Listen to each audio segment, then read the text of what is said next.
The Jacksonville Jaguars have Travis Hunter. Man, it is really the dawn of a new day. I'll tell you exactly what I mean by that on this edition of Locked On Jaguars.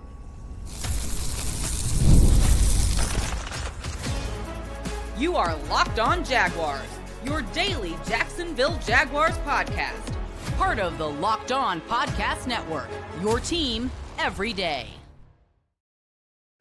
It is your team every day here on Locked On Jaguars. We thank you for making us your first listen. I'm Tony Wiggins, the host of the Locked On Jaguars podcast that you can find wherever you get podcasts. Whether you watch or listen, make sure you tap into that location each and every day. Today's episode is brought to you and sponsored by LinkedIn Jobs, because LinkedIn Jobs helps you find the qualified candidates you want to talk to faster. Post your job for free at linkedin.com/lockedonnfl.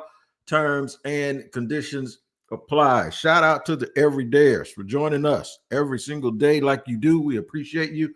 And if you're new here, I hope I give you a reason to not be new the next time you come back and stop by Locked On Jaguars. Here's what we're going to talk about today. Of course, the draft, day one of the NFL draft, the 2025 NFL draft came and went.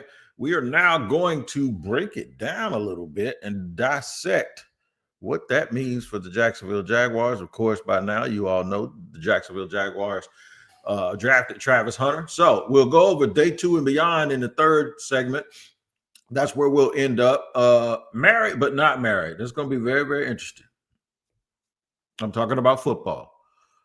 Being married to something and being not married to it. And this is in terms of a process. And this is how a team won't get redundant and they can stay fresh. And that's what I like about James Gladstone, because that's where we're going to start right at the top. The old days are over.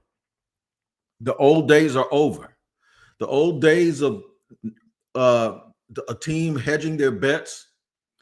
The old days of positioning yourself to always be able to fix your mistakes that you make before you even identify them as a mistake.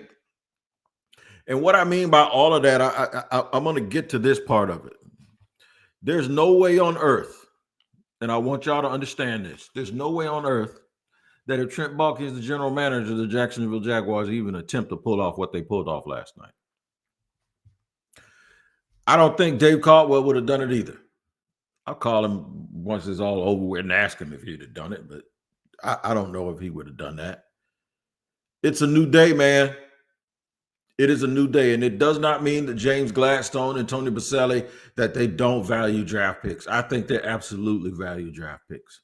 I think, but what they value more than anything, those draft picks, it to me is just like a coach having plays.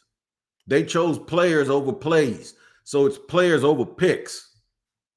What else do you want those picks to turn out to be? You want the picks to turn out to be a potential Hall of Famer. Nobody knows if that's going to happen, but your best bet for that to happen is Travis Hunter. This is what you want those picks to turn out to be. You want people that scare people offensively and defensively, and that the tide will rise. You want all of these different tides to rise so the ship goes up. That's what Travis Hunter is. What are you going to hoard picks for? I just don't get it. There's a couple of lines of thinking here with the Jaguar fan base, and it's like,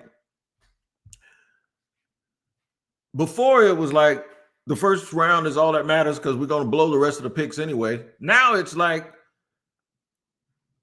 we need all those picks. I don't even know if it's the same people saying it, but I'm just throwing it out there that generally in my inbox and stuff that I get, this is the kind of stuff that I'm getting. Let me tell you something. Whether they are right or wrong, this dude, I think it's Warren Sharp, put out a tweet saying, I don't care if the Jaguars win a Super Bowl, they lost on the value of this deal. Let me explain something to you, man. If the Jaguars win a Super Bowl, I don't know what everybody's going to be doing that night or the next day, but I can guarantee you what they ain't going to be doing is looking at some damn value chart. You can count on that. They're going to be doing a whole bunch of stuff, but one thing I know they won't be doing is looking at a value chart, seeing if they lost this trade. Travis Hunter is the real deal. This is an organization. This is where you need to read the room. Read the room. Even if it ain't about the new people, James Gladstone and Liam Cohen and Tony Baselli, but read the room for this organization. This organization finally did something right, man. And they paid a price to go and do something right. They didn't sit there and be that napkin in a windstorm that I'm talking about and just sit at 5 and woe is me and say, let something just fall to me and come to me. What they did is they paid a price to go from the Jacksonville Jaguars brass paid a price to go from the territory of good player, solid starter will help our team to move up into the area of game changer. And that's what they did. And when I say game, I'm not talking about each individual game. I'm talking about for a franchise that is building a new stadium, that has a new way of looking at things, a new outlook, where Shad went against the grain, man. And this is the part I love about it. Shad went against the grain and hired all of these new, young, fresh people, got rid of his old way of thinking. We saw it play out. We saw it play out in real time, where Shad was the pull of him wanting to keep doing the things the way that he was doing it before didn't make him fire Trent Baalke at first. So what we saw was real time. We saw the real time struggle, me calling him the worst owner in sports and all of this stuff. And then what Shad does is hire these new people that had never done these jobs before, because he needed some new results and a new way of thinking, and to not be outsmarted on Sundays and be out schemed and outplayed. And can I sacrifice the old way and be more physical, since the old way is always attached to being physical? Then this dude, James Gladstone, comes in here and he starts saying all of these things like intangibly rich and being nothing more than themselves. And folks are getting hung up. You got people out here saying, well, it's all catchphrases. He thinks he knows what he's doing, and he's saying all of these things. And no, listen to what he's saying. It's simple. He's a minimalist. He uses the same words over and over again, not because he doesn't know what else to say. It's because it's obvious from the way people are talking, they don't get what he's trying to say. And no matter how many times he can flip it and say it different ways, his actions last night showed you exactly what intangibly rich means. His actions last night, James Gladstone's actions last night, showed you exactly what game on means. It showed you what be bold is. His actions last night showed you exactly what it means when they say they want guys to come in here and be nothing more than themselves and raise up everything. They identified that dude. That was the guy. That's the guy he's talking about. That's intangibly rich right there. That's the dude that's going to lift everything up just by being himself. You know why? Because he loves the game, and all he does is study the game, and all he wants to do is play football, and all he wants to do is be at the facility. They're going to have to lock that boy out of that building. And this is exactly, if you want to know what all of that stuff means, that's what it means right there. And this goes all the way back to Shad Khan being bold enough, although it took him a few weeks to do it, to make the necessary changes that he had to make that hurt him to a core. Because I know when you invest so much into something, you want it to work, and it didn't. And then you bring bold in, and then you wonder, everybody can talk about doing it, and everybody can talk about being it, and everybody can talk about intangibles, and everybody can talk about all of these things. But when you are on the clock, what are you going to actually do? And James Gladstone did it. He rewarded that boldness that Shad went out on a limb and hired all of these new people. He solidified the things those intangible things that we didn't know about when Gladstone was being interviewed and Cohen was around, and they had already hired the coach, and Shad was there, and Tony Khan was there, and Tony Baselli was there, and Mark Lamping was there. Now I see what he did to make y'all hire him. Now I see the vision.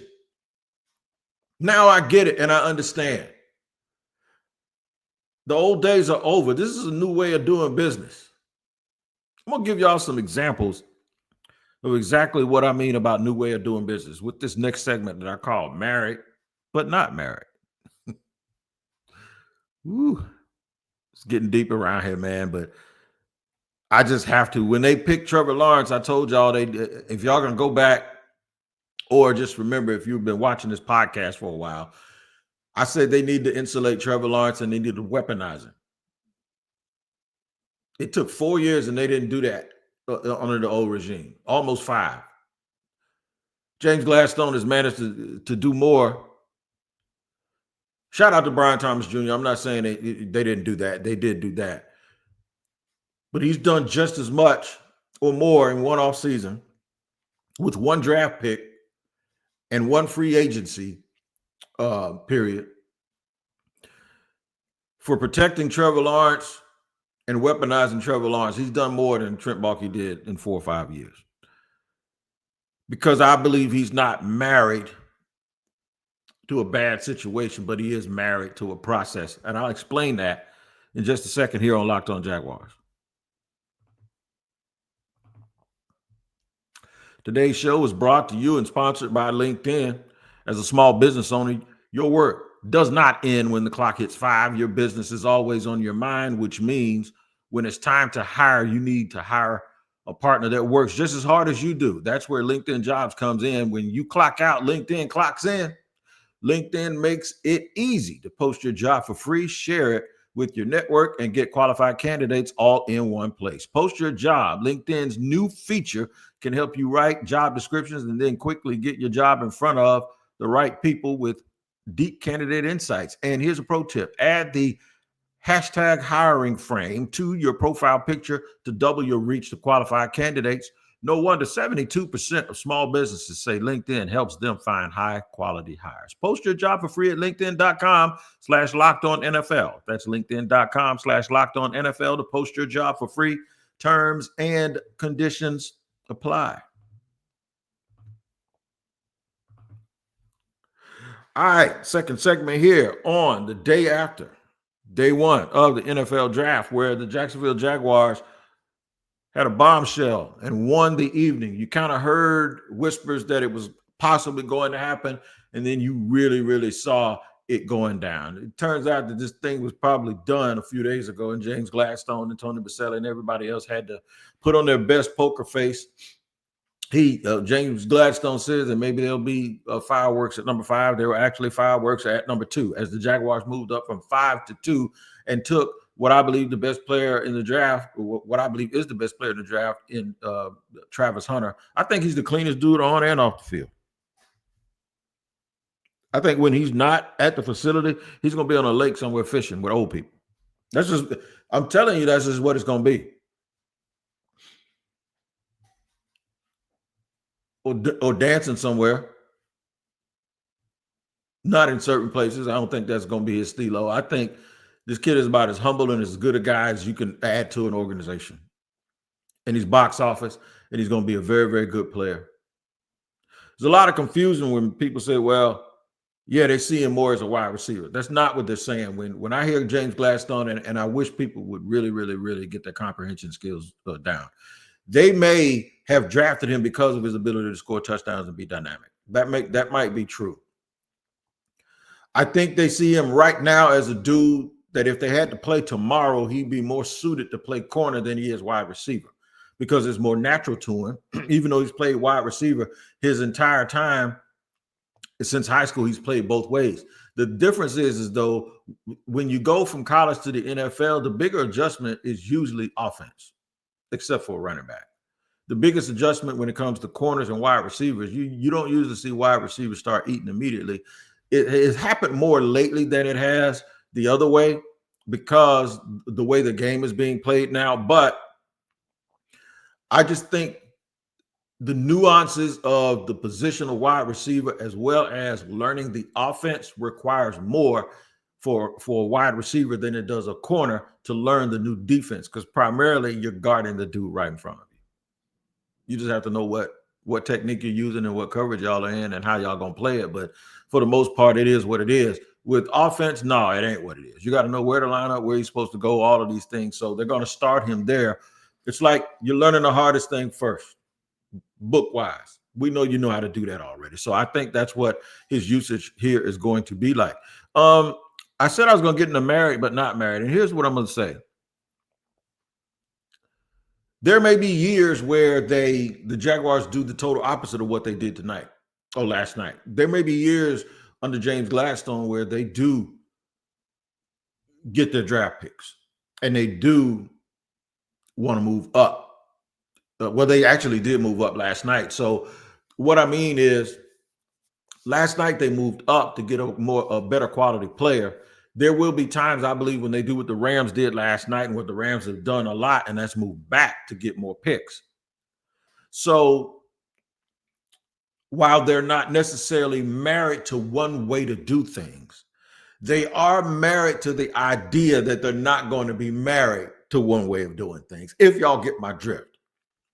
What I mean is they're going to be very hard to put tendencies on because they have an ability to do something. It appears the Rams do it, and now Gladstone is a part of that, is an extension of that. What they don't do is have cookie cutter approaches, and that's the thing that I was talking about Balky in the first segment.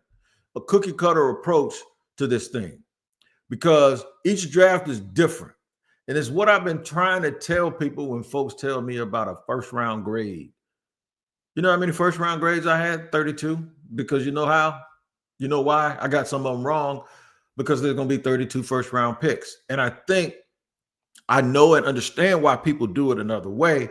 But the reason I do it the way that I do it is because drafts aren't cumulative in terms of, well, the 15th pick this year isn't going to have the same value as the 15th pick last year. There are people that are saying Cam Ward would have been the 6th quarterback taken last year, but he's the first player this year. So imagine just using the word or the phrase number one overall pick as if some sort of monolithic thing that goes along with that makes everybody equal. It doesn't.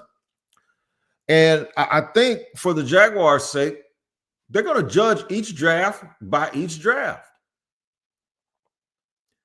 Maybe trading away next year's first round pick because you believe the first round pick is going to be a playoff selection, or trading away a first round pick in a draft that is supposed to be more loaded than this one was, means your second round pick is also going to be more loaded. And what you did was move up and take a player that would probably be a top 2 pick in that loaded draft. You got him a year early because you knew you weren't going to be able to get him next year. And he plays 2 positions. So it's like drafting a receiver this year and a cornerback next year. And he raises the roof of your team because you're going to be able to compete. You're going all of the things his teammates are going to learn from him, the way he competes, the way him and Brian Thomas Jr. put them in a room and watch them go to work and see how much fruitfulness comes out of that. The idea of, I used to say this about the Jags. I said that the Jags were consistent at being inconsistent. Now I'm saying they're not married to, they're married to not being married to a process, to where I believe they're going to look at each draft individually. I think they are always going to be on that one track mind to get competition. They're always going to be trying to improve every single thing. And every single GM that's ever been a GM in the National Football League has claimed that that's what they do. But I don't think that's what they do. I think GMs too many times, and we've seen it in recent history here, try to justify their own draft choices and blame the coaches for not using those draft choices properly. Like maybe they think Luke Fortner can really play, but Doug Peterson was asking him to do stuff that he couldn't do. That's probably something that Trent would say. And maybe it's a combination of both. Maybe Fortner's better than what we've seen, but he's still not good enough. He's a backup. You see? Sometimes that's what you have to just understand, and just what you have to do. That it's like saying, it's like in the NBA. Everybody who's in the NBA can cook, man. But relatively speaking, there's just some dudes that are better than everybody else. And it's okay. When you're a GM and your ego gets in the way, You can't do that. And how you going to have the ego when you're protecting your players, but you don't have enough kind of ego to go out and get the things that you need? See, here's the difference between now and yesterday, before I get to day 2 and beyond. The difference between now and yesterday is this.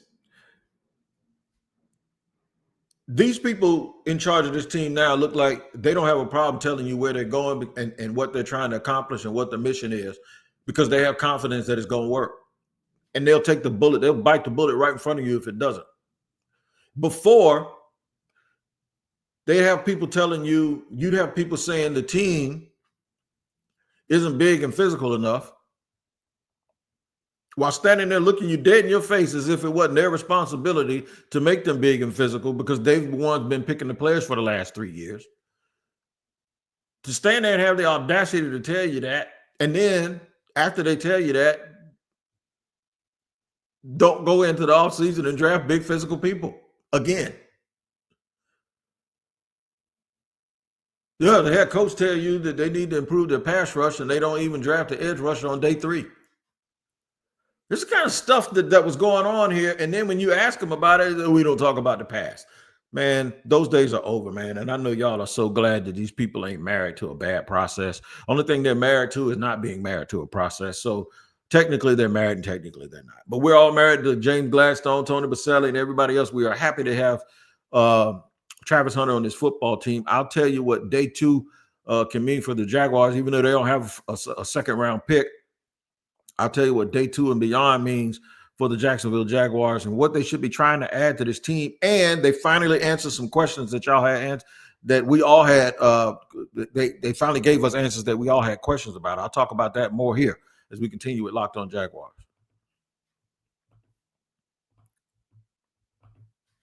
All right, today's show is sponsored and brought to you by FanDuel. The NBA playoffs they're here right now, man, and they're moving. Ja Morant got hurt. Jimmy Butler got hurt. What are we going to do, man?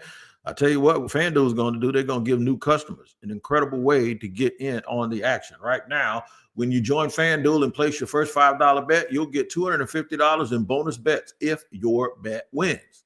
I love how FanDuel makes betting so easy, whether it's picking my favorite team or diving into player props. From 3-point field goals to steals to assists, FanDuel has so many ways to bet your favorite player props. Plus, after the game tips off, you can even combine live prop bets into a same-game parlay for a chance to win big. Don't miss out. Head to FanDuel.com and claim your $250 in bonus bets today. Third final segment here of Locked On Jaguars. The day after Travis Hunter became the latest Jacksonville Jaguars draft choice, Jacksonville moved up from 5 to 2, gave up a second rounder this year, a first rounder in 2026, and an additional fourth round swap of picks. Jags, I believe, now have 2 fourth rounders, 2 third rounders, a fifth, a sixth, and a seventh. I think that's about right. We'll see what they end up doing with them. You have to wait for a while because it's not the second round ain't going to take as long as the first round. They don't have as long to make the picks, but you have to wait until the third round for Jacksonville. What's on the board? What's there? There's still some pretty good players out there. Some spots that the Jaguars could use. Some people. This by the way, if they can figure it out, kind of makes me want them to go get Jalen Ramsey now. I don't want them to just depend on Eric Murray and Dewey Wingard at safety or somebody they're going to pick in the third round, even though I think they can get a pretty good player and a good starter. They got Cam Kitchens last year with the Rams. He's a pretty good player. He's like a fourth round pick. So I think they have the confidence that they can get some more help for this football team. Probably going to end up taking another running back too, I believe. I think a running back is going to be something that they really, really invest in. And then a nose tackle. Maybe at some point, my man Jamari Caldwell, if he doesn't come off the board, maybe they'll look at him as a run stuffer to help them with their trenches a little bit. But yeah, this opens things up for Jacksonville. It really, really does open things up for the Jacksonville Jaguars. Moving forward beyond just this weekend, when they start looking at free agents again, depending on whether they add an edge rusher here, like maybe the Galat kid from Louisville or something like that, I do think that's where, if you think, where would they look on the vet market? If I'm them, and I think if I'm the Jaguars and I think I'm a playoff team, this is where I would, like I said, look for the move with Jalen Ramsey. I'd also probably call Darius Smith and ask him to be a third rusher and see what he's up to.